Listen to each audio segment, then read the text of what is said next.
أعوذ بالله من الشيطان الرجيم. بسم الله الرحمن الرحيم. قد أفلح المؤمنون الذين هم في صلاتهم خاشعون والذين هم عن اللغو معرضون والذين هم للزكاة فاعلون والذين هم لفروجهم حافظون إلا على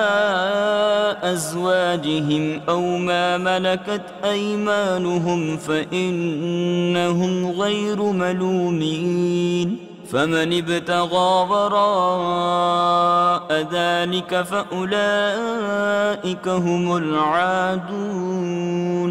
والذين هم لأماناتهم وعهدهم راعون والذين هم على صلواتهم يحافظون أولئك هم الوارثون الذين يرثون الفردوس هم فيها خالدون. ولقد خلقنا الإنسان من سلالة من طين ثم جعلناه نطفة في قرار مكين ثم خلقنا النطفة علقة فخلقنا العلقة مضغة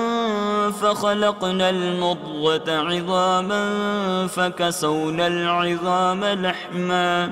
ثم أنشأناه خلقا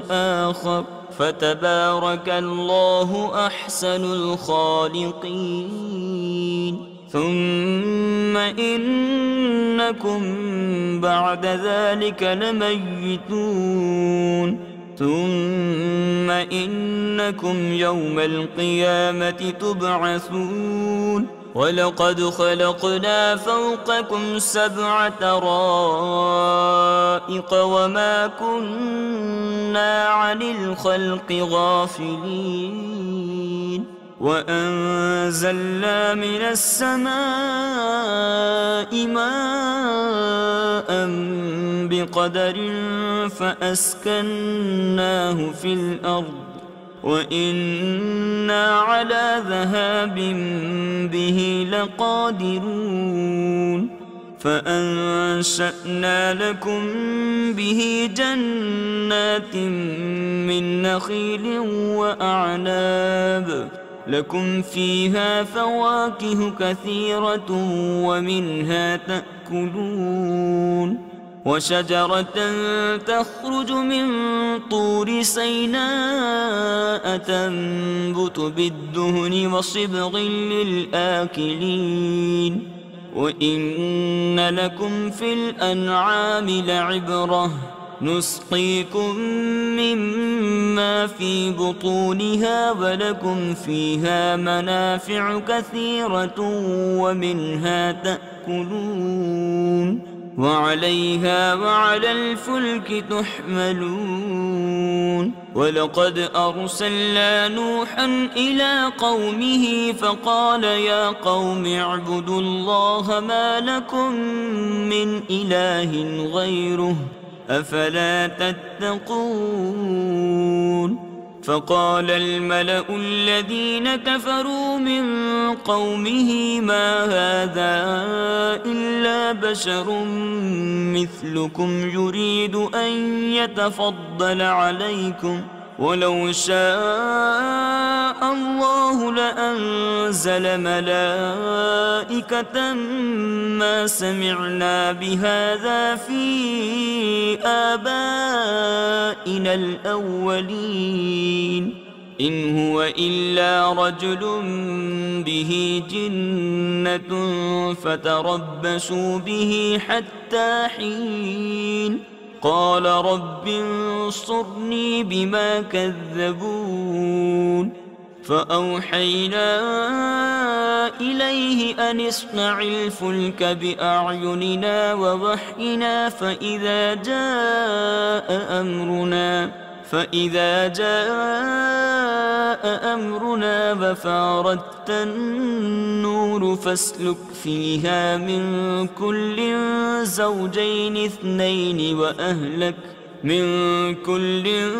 زوجين اثنين وأهلك إلا من سبق عليه القول منهم ولا تخاطبني في الذين ظلموا إنهم مغرقون فإذا استويت أنت ومن معك على الفلك فقل الحمد لله الذي نجانا من القوم الظالمين وقل رب أنزل لي منزلا مباركا وأنت خير المنزلين إن في ذلك لآيات وإن كنا لمبتلين ثم أنشأنا من بعدهم قرنا آخرين فأرسلنا فيهم رسولا منهم أن اعبدوا الله ما لكم من إله غيره أفلا تتقون وقال الملأ من قومه الذين كفروا وكذبوا بلقاء الآخرة وأترفناهم في الحياة الدنيا ما هذا إلا بشر مثلكم يأكل مما تأكلون منه ويشرب مما تشربون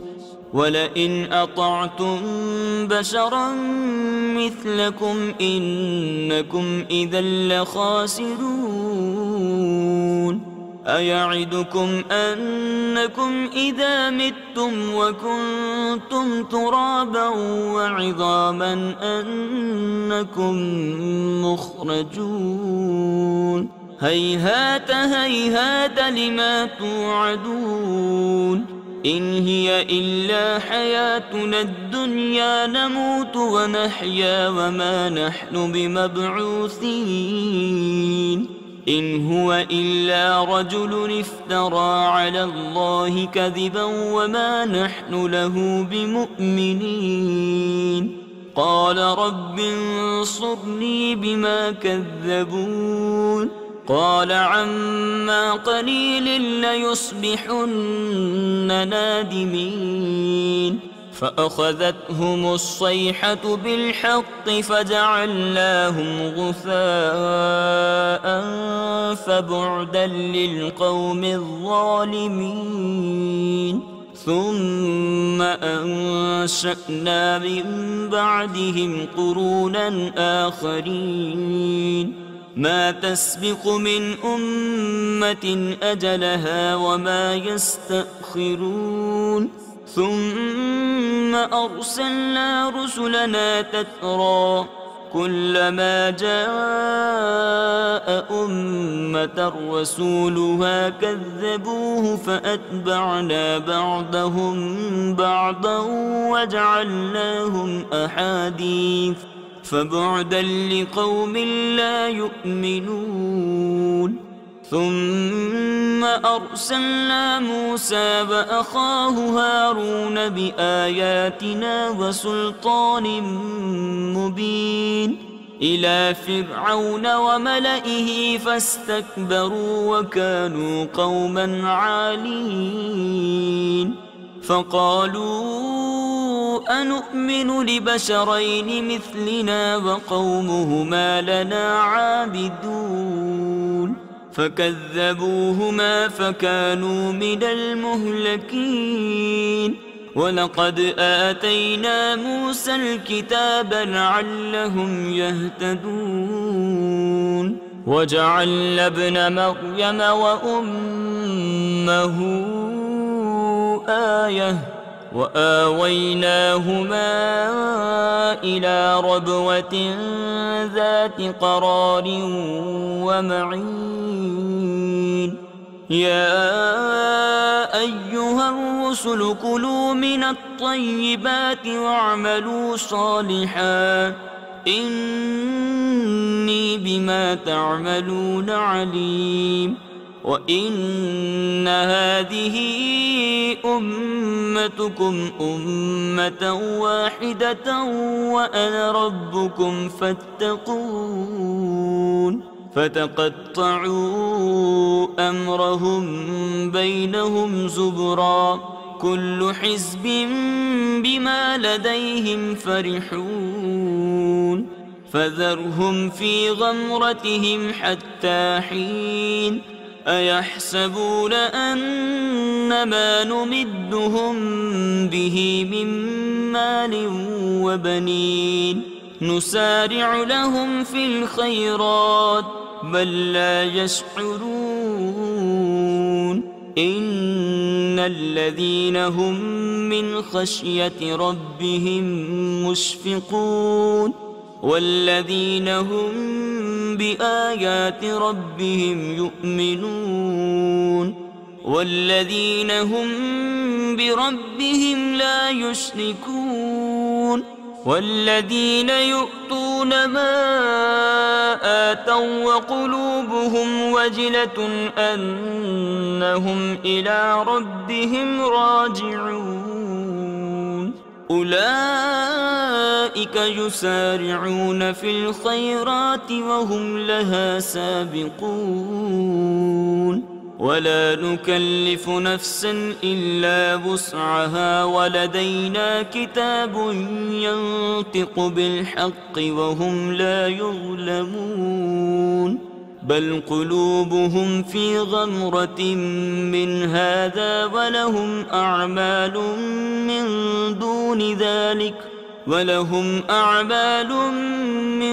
دون ذلك هم لها عاملون حتى إذا أخذنا مترفيهم بالعذاب إذا هم يجأرون لا تجأروا اليوم إنكم منا لا تنصرون قد كانت آياتي تتلى عليكم فكنتم على أعقابكم تنكصون مستكبرين به سامرا تهجرون أفلم يدبروا القول أم جاءهم ما لم يأت آباءهم الأولين أم لم يعرفوا رسولهم فهم له منكرون أم يقولون به جنة بل جاءهم بالحق وأكثرهم للحق كارهون ولو اتبع الحق أهواءهم لفسدت السماوات والأرض ومن فيهن بل أتيناهم بذكرهم فهم عن ذكرهم معرضون أم تسألهم خرجا فخراج ربك خير وهو خير الرازقين وإنك لتدعوهم إلى صراط مستقيم وإن الذين لا يؤمنون بالآخرة عن الصراط لناكبون ولو رحمناهم وكشفنا ما بهم من ضر للجوا في طغيانهم يعمهون ولقد أخذناهم بالعذاب فما استكانوا لربهم وما يتضرعون حتى إذا فتحنا عليهم بابا ذا عذاب شديد إذا هم فيه مبلسون وهو الذي أنشأ لكم السمع والأبصار والأفئدة قليلا ما تشكرون وهو الذي ذرأكم في الأرض وإليه تحشرون وهو الذي يحيي ويميت وله اختلاف الليل والنهار أفلا تعقلون بل قالوا مثل ما قال الأولون قالوا أإذا متنا وكنا ترابا وعظاما أإنا لمبعوثون لقد وعدنا نحن وآباؤنا هذا من قبل إن هذا إلا أساطير الأولين قل لمن الأرض ومن فيها إن كنتم تعلمون سيقولون لله قل أفلا تذكرون قل من رب السماوات السبع ورب العرش العظيم سيقولون لله قل أفلا تتقون قل من بيده ملكوت كل شيء وهو يجير ولا يجار عليه إن كنتم تعلمون سيقولون لله قل فأنى تسحرون بل أتيناهم بالحق وإنهم لكاذبون ما اتخذ الله من ولد وما كان معه من إله إذا لذهب كل إله بما خلق ولعلى بعضهم على بعض سبحان الله عما يصفون عالم الغيب والشهادة فتعالى عما يشركون قل رب إما تريني ما يوعدون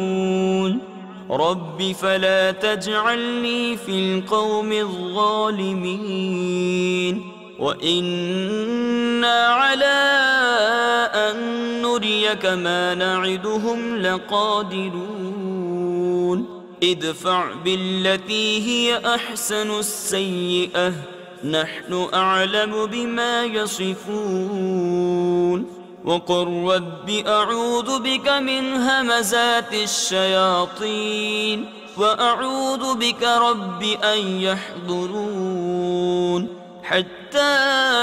إذا جاء أحدهم الموت قال رب ارجعون لعلي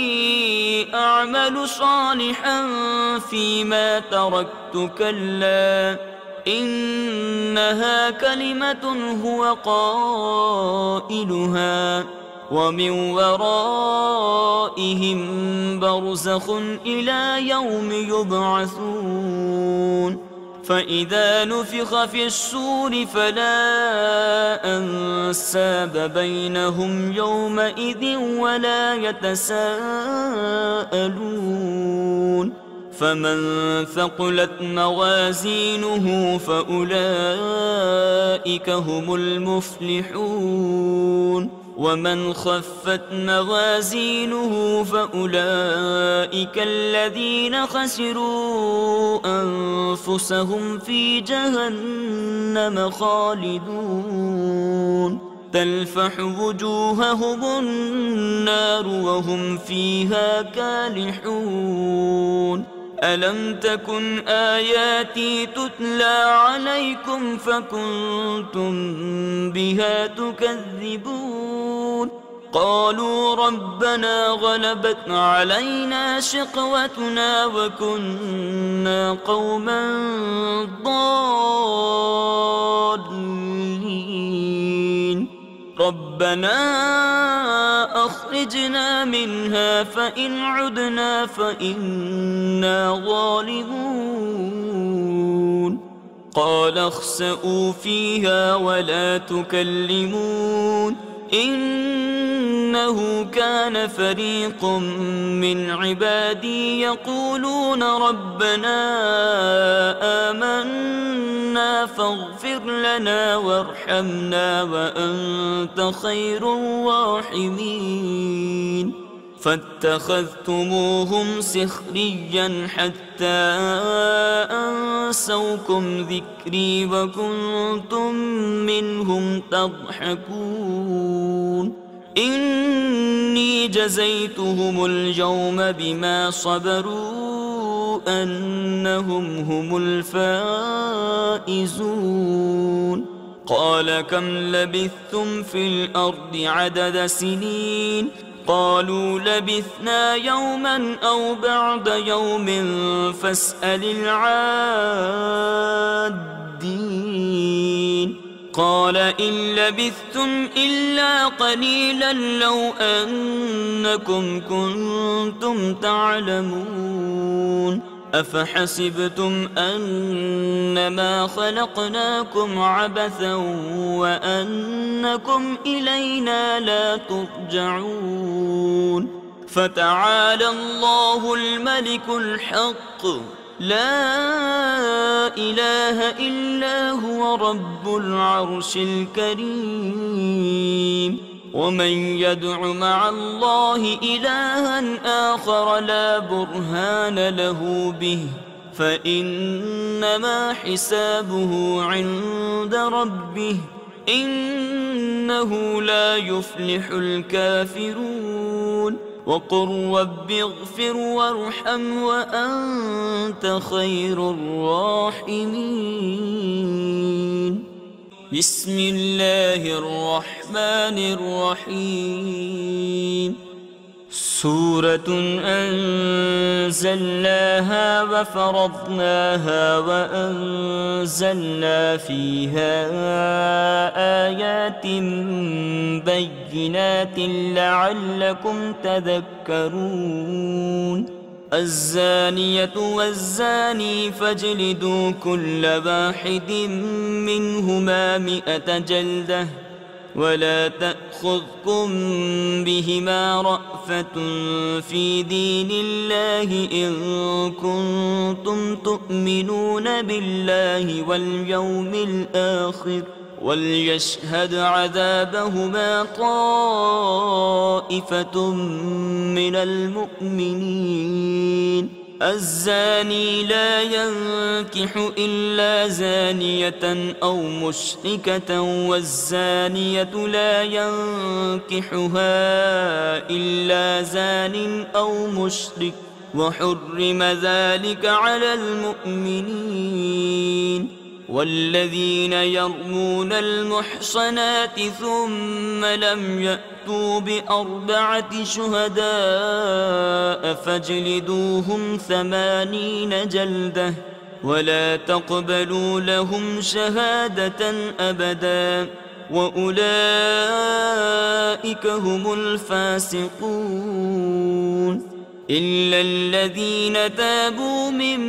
بعد ذلك وأصلحوا فإن الله غفور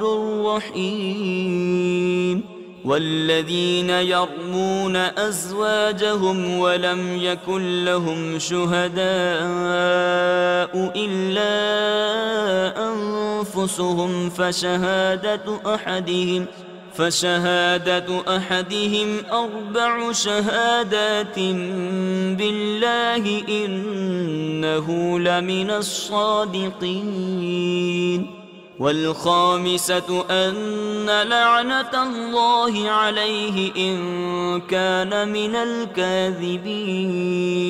ويدرأ عنها العذاب أن تشهد 4 شهادات بالله إنه لمن الكاذبين والخامسة أن غضب الله عليها إن كان من الصادقين. ولولا فضل الله عليكم ورحمته وأن الله تواب حكيم. إن الذين جاءوا بالإفك عصبة منكم لا تحسبوه شرا لكم بل هو خير لكم، لكل امرئ منهم ما اكتسب من الإثم والذي تولى كبره منهم له عذاب عظيم. لولا إذ سمعتموه ظن المؤمنون والمؤمنات بأنفسهم خيرا وقالوا هذا إفك مبين.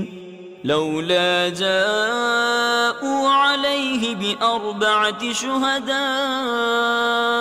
فإذ لم يأتوا بالشهداء فأولئك عند الله هم الكاذبون.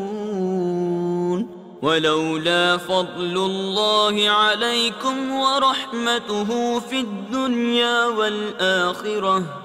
الدنيا والآخرة لمسكم فيما أفضتم فيه عذاب عظيم، إذ تلقونه بألسنتكم وتقولون بأفواهكم ما ليس لكم به علم وتحسبونه هينا وهو عند الله عظيم. ولولا إذ سمعتموه قلتم ما يكون لنا أن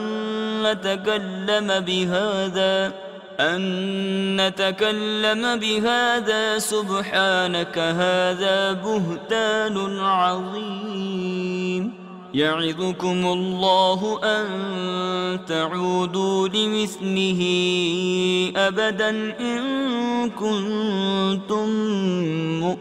مؤمنين، ويبين الله لكم الآيات والله عليم حكيم. إن الذين يحبون أن تشيع الفاحشة في الذين آمنوا لهم عذاب أليم في الدنيا والآخرة والله يعلم وأنتم لا تعلمون.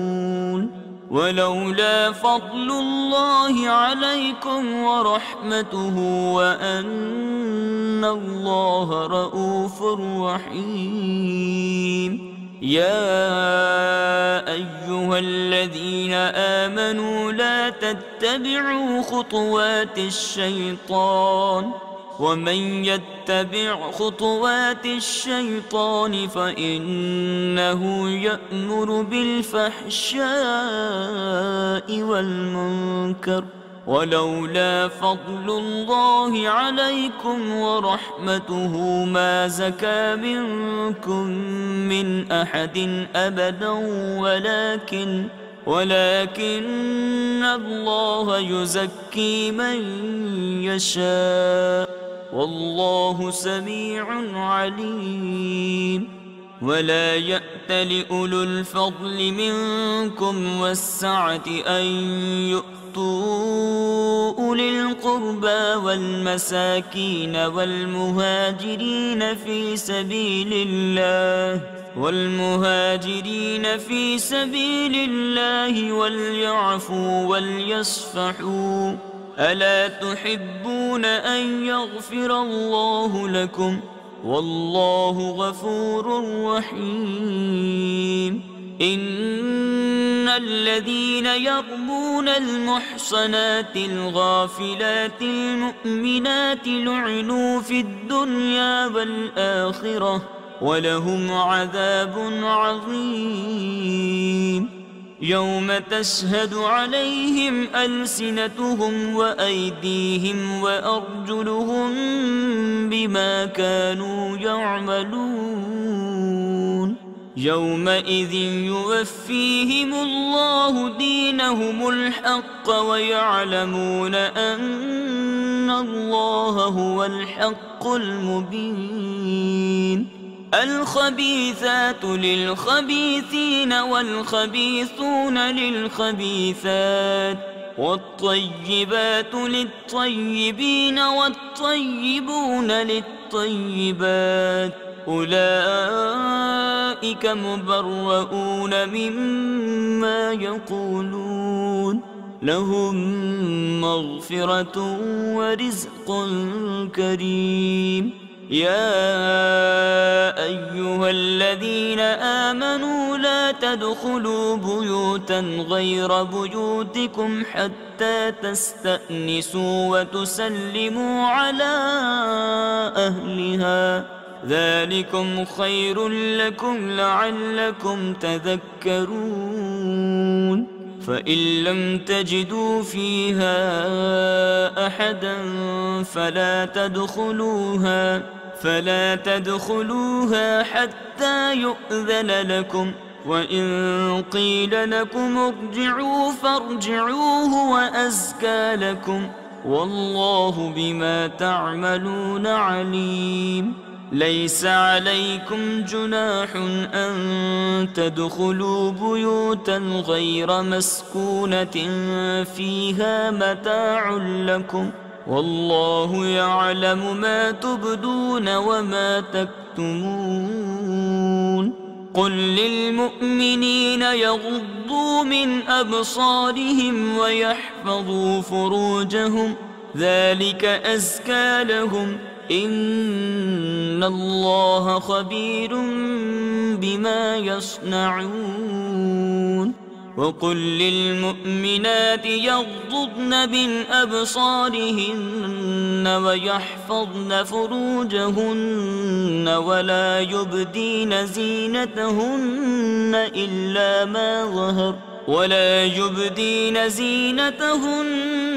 إلا ما ظهر منها وليضربن بخمرهن على جيوبهن ولا يبدين زينتهن إلا لبعولتهن أو آباء بعولتهن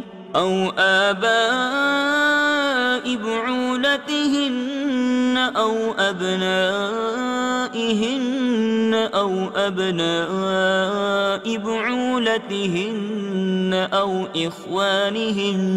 أو إخوانهن أو بني إخوانهن أو بني أخواتهن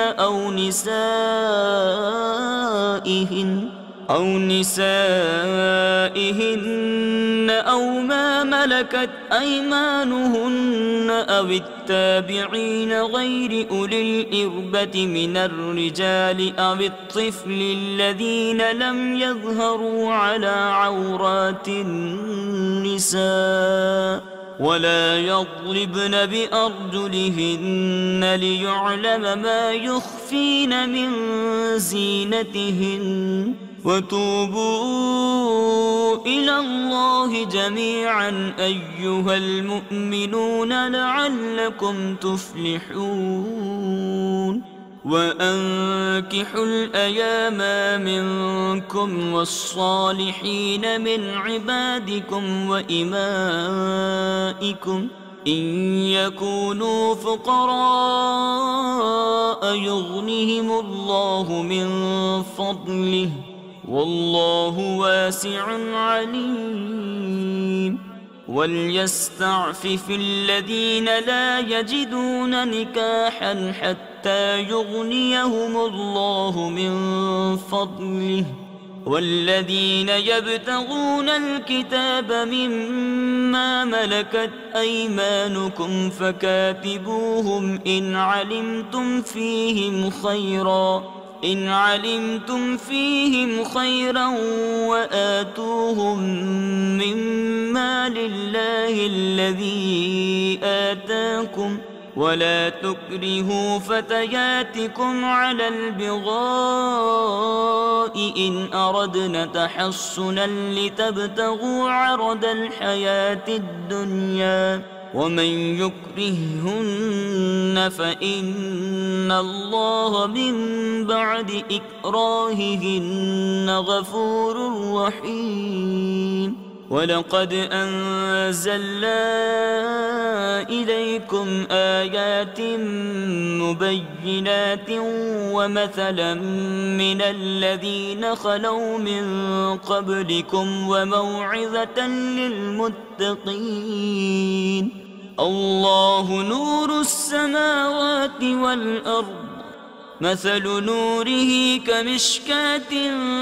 فيها مصباح المصباح في زجاجة الزجاجة كأنها كوكب دري يوقد من شجرة مباركة زيتونة لا شرقية ولا غربية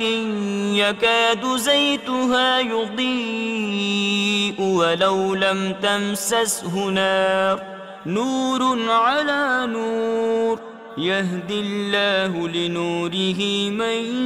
يشاء ويضرب الله الأمثال للناس والله بكل شيء عليم في بيوت أذن الله أن ترفع ويذكر فيها اسمه يسبح له فيها بالغدو والآصال رجال لا تلهيهم تجارة ولا بيع عن ذكر الله وإقام الصلاة وإيتاء الزكاة يخافون يوما تتقلب فيه القلوب والأبصار ليجزيهم الله أحسن ما عملوا ويزيدهم من فضله والله يرزق من يشاء بغير حساب والذين كفروا أعمالهم كسراب بقيعة يحسبه الظمآن ماء حتى إذا جاءه لم يجده شيئا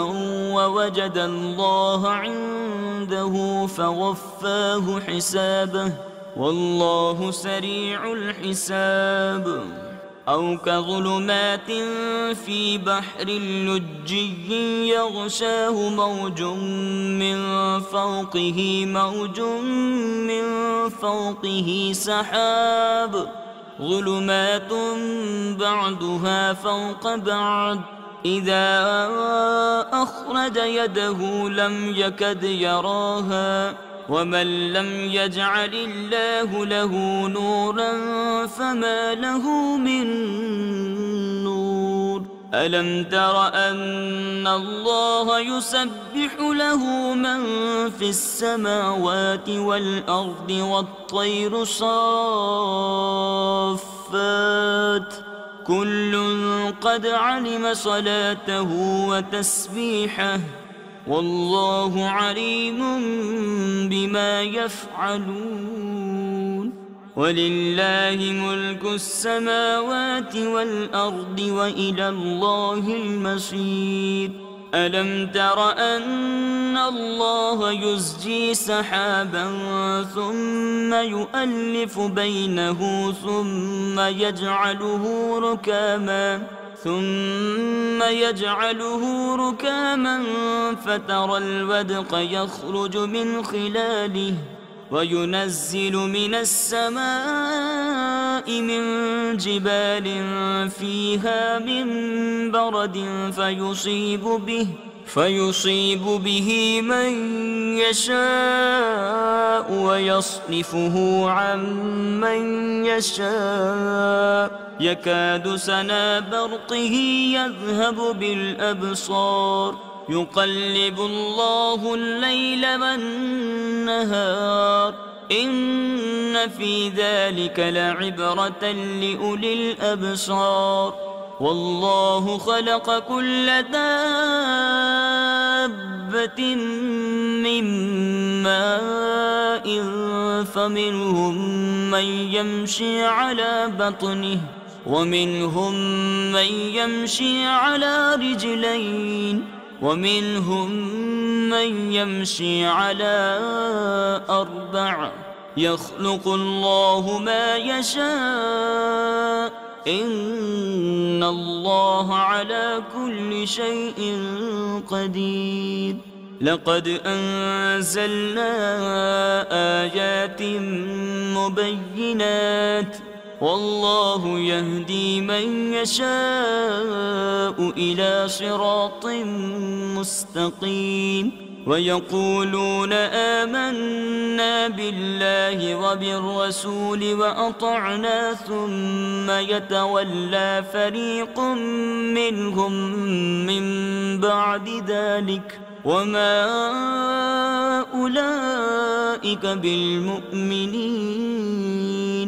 وإذا دعوا إلى الله ورسوله ليحكم بينهم إذا فريق منهم معرضون وإن يكن لهم الحق يأتوا إليه مذعنين أفي قلوبهم مرض أم ارتابوا أم يخافون أن يحيف الله عليهم ورسوله بل أولئك هم الظالمون إنما كان قول المؤمنين إذا دعوا إلى الله ورسوله ليحكم بينهم أن يقولوا سمعنا وأطعنا وأولئك هم المفلحون ومن يطع الله ورسوله ويخشى الله ويتقه فأولئك هم الفائزون وأقسموا بالله جهد أيمانهم لئن أمرتهم ليخرجن قل لا تقسموا طاعة معروفة إن الله خبير بما تعملون قل أطيعوا الله وأطيعوا الرسول فإن تولوا فإنما عليه ما حمل وعليكم ما حملتم وإن تطيعوه تهتدوا وما على الرسول إلا البلاغ المبين وعد الله الذين آمنوا منكم وعملوا الصالحات ليستخلفنهم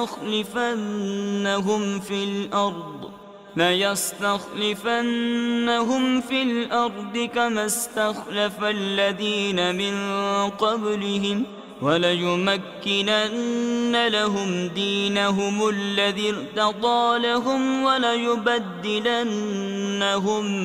من بعد خوفهم أمنا يعبدونني لا يشركون بي شيئا ومن كفر بعد ذلك فأولئك هم الفاسقون وأقيموا الصلاة وآتوا الزكاة وأطيعوا الرسول لعلكم ترحمون لا تحسبن الذين كفروا معجزين في الأرض ومأواهم النار ولبئس المصير يا أيها الذين آمنوا آمنوا ليستأذنكم الذين ملكت أيمانكم والذين لم يبلغوا الحلم منكم 3 مرات من قبل صلاة الفجر وحين تضعون ثيابكم من الظهيرة ومن بعد صلاة العشاء 3 عورات لكم ليس عليكم ولا عليهم جناح بعدهم طوافون عليكم بعضكم على بعض كذلك يبين الله لكم الآيات والله عليم حكيم. وإذا بلغ الأطفال منكم الحلم فليستأذنوا كما استأذن الذين من قبلهم كذلك يبين الله لكم آياته والله عليم حكيم. والقواعد من النساء اللاتي لا يرجون نكاحا فليس عليهن جناح أن يضعن ثيابهن غير متبرجات بزينة وأن يستعففن خير لهن والله سميع عليم. ليس على الأعمى حرج ولا على الأعرج حرج ولا على المريض حرج ولا على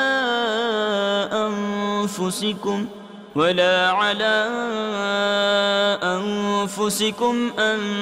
تأكلوا من بيوتكم أو بيوت آبائكم أو بيوت أمهاتكم أو بيوت إخوانكم أو بيوت أخواتكم أو بيوت أعمامكم أو بيوت عماتكم أو بيوت أخوالكم أو بيوت خالاتكم أو ما ملكتم مفاتحه أو صديقكم ليس عليكم جناح أن تأكلوا جميعا أو أشتاتا فإذا دخلتم بيوتا فسلموا على أنفسكم تحية من عند الله مباركة طيبة كذلك يبين الله لكم الآيات لعلكم تعقلون. إنما المؤمنون الذين آمنوا بالله ورسوله وإذا كانوا معه على أمر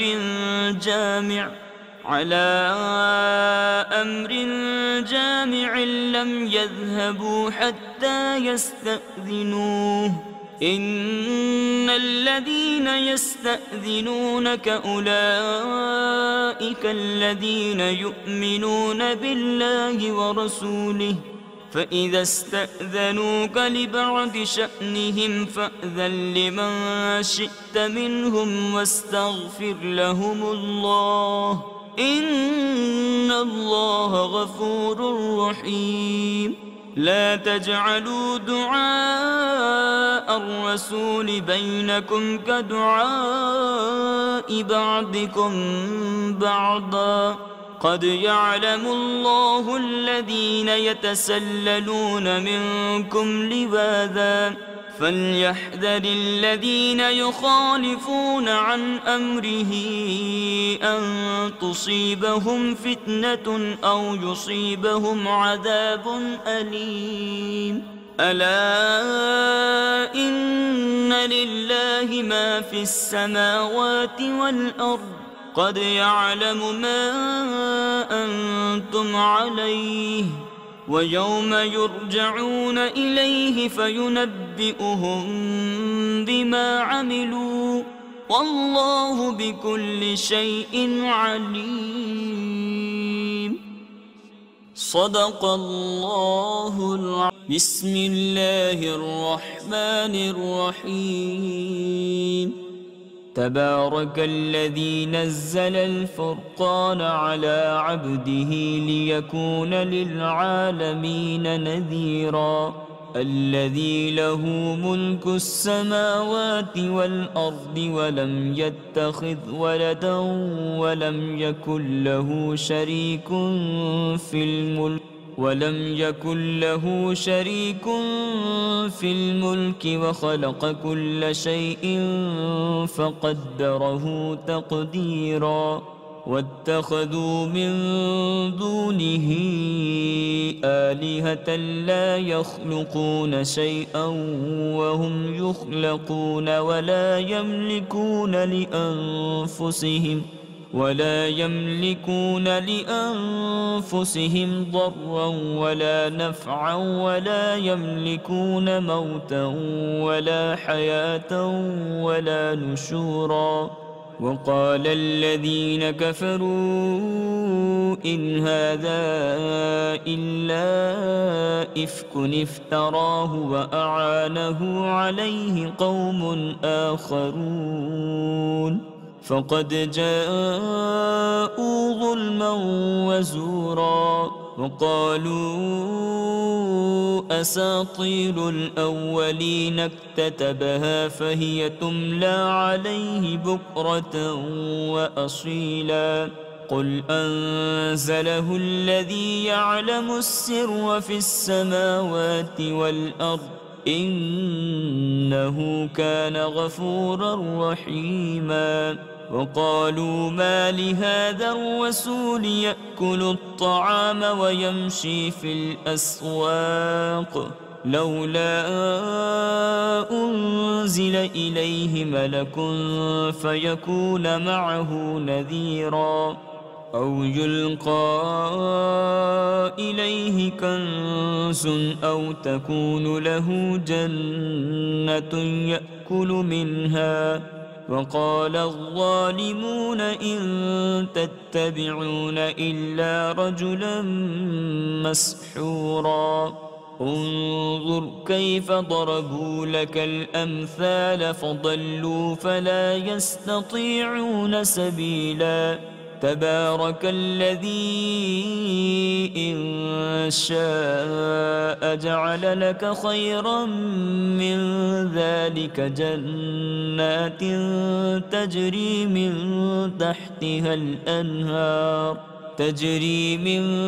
تحتها الأنهار ويجعل لك قصورا. بل كذبوا بالساعة وأعتدنا لمن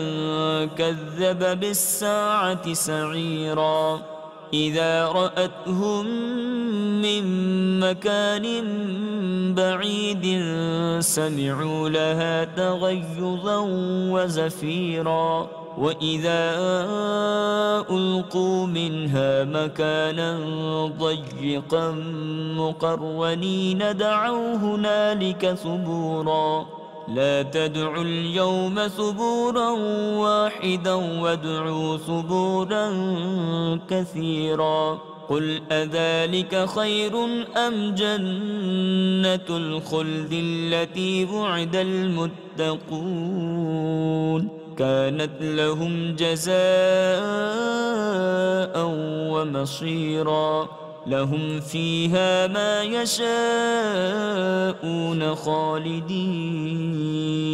كان على ربك وعدا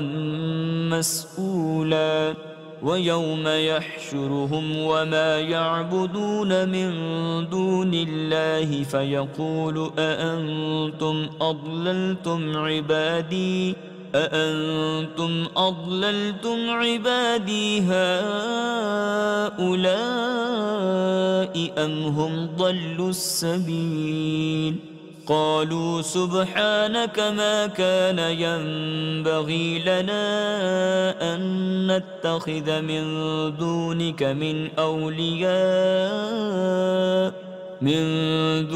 من أولياء ولكن متعتهم وآباءهم حتى نسوا الذكر وكانوا قوما بورا فقد كذبوكم بما تقولون فما تستطيعون صرفا ولا نصرا ومن يظلم منكم نذقه عذابا كبيرا وما أرسلنا قبلك من المرسلين إلا إنهم ليأكلون الطعام ويمشون في الأسواق وجعلنا بعضكم لبعض فتنة أتصبرون وكان ربك بصيرا